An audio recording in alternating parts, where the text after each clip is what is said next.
So how have things changed since then? Joining me now from New York is Mae Ngai. She's a professor of history and Asian American studies at Columbia University. She is also the author of the book, The Lucky Ones, One Family and the Extraordinary Invention of Chinese America. It's wonderful to have you on the broadcast.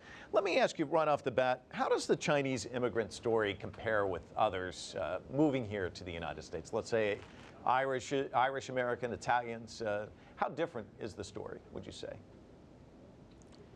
Well, in some ways, it's the same story. It's about people who come looking for economic opportunity, looking to contribute to a new society, a community.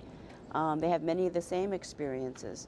The chief difference, though, is that the Chinese met a wall of racism when they got to California in the 19th century, and they're the only group that Congress passed a law against saying, you can't come to the United States. They're the only group that got named in a restriction law. Well, Mae, let's touch on that. You know, your title is The Lucky Ones, but in many respects, as you point out, it was a life of hardship for the early ones who came here to the United States, especially there in California, as you point out.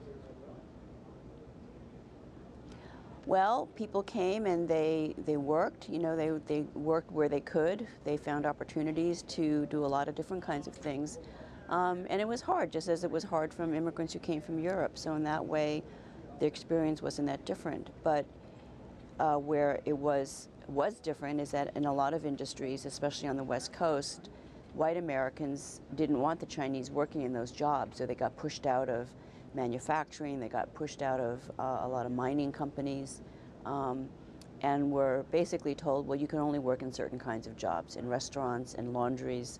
That's why we have so many Chinese laundries. You know, Mae, you spent 10 years researching this book.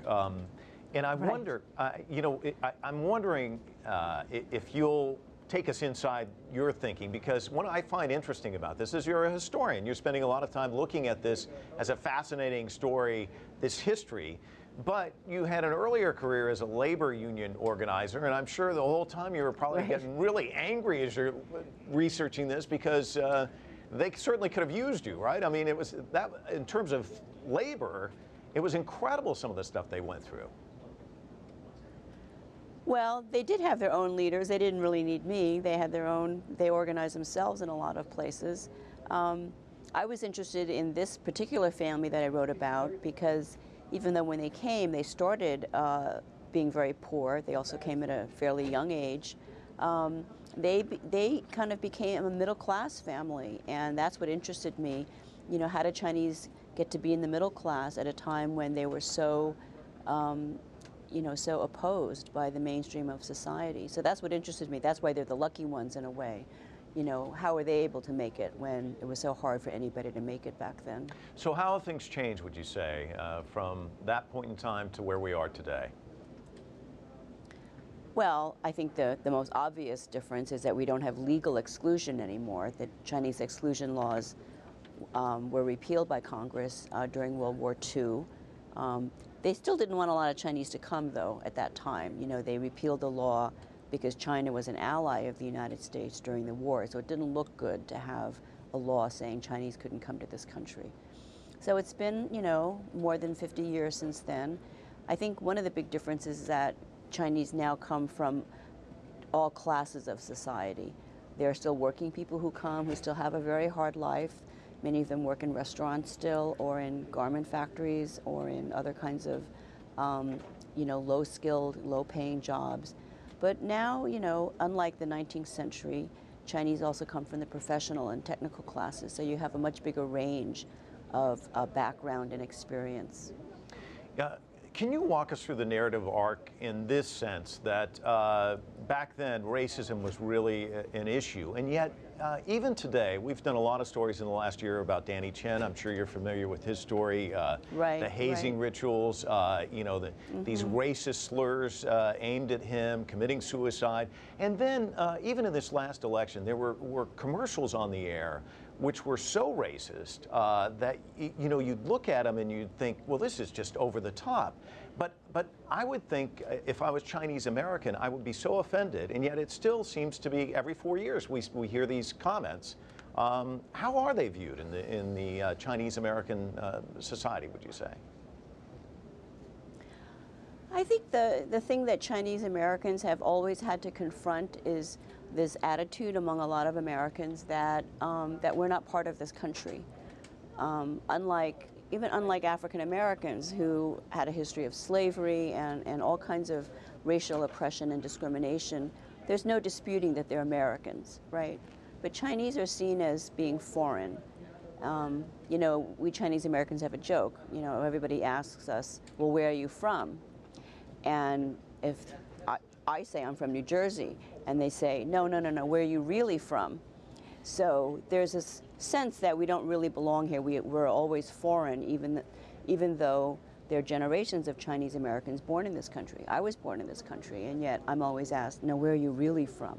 You know, so this is something that haunts the community, both new immigrants as well as people whose families have been here for generations.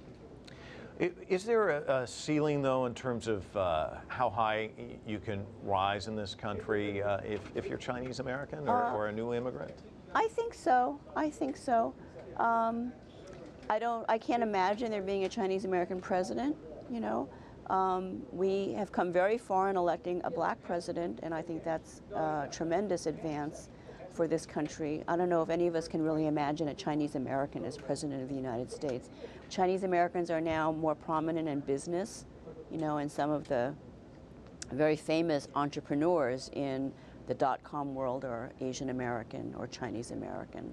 But I think it's still hard to see Chinese Americans rise beyond a certain point in corporate America. I think that's still a challenge. What do you see looking back as far as the biggest achievements for Chinese Americans here in the United States?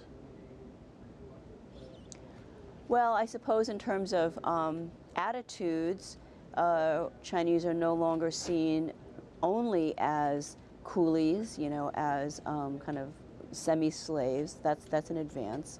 But now we have this other burden, you know, of being seen as where our success is seen as somehow also pathological. You know, everybody has a tiger mother, or everybody's born, you know, a scientist, you know, this kind of thing.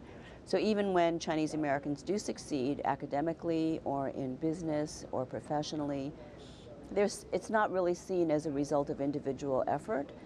It's still seen as a kind of cultural achievement or even a, you know, I don't know, a genetic achievement or something. And I think that's also very misguided.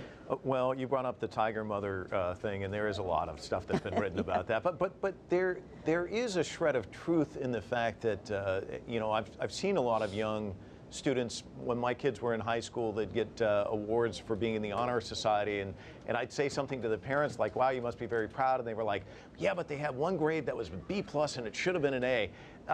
There is enormous pressure for some of these young kids, and it is kind of a hardship in some respects, isn't it? Well, I think it's it's somewhat of a Chinese phenomenon, but I think it's also an immigrant phenomenon. I think you see that among other immigrant groups.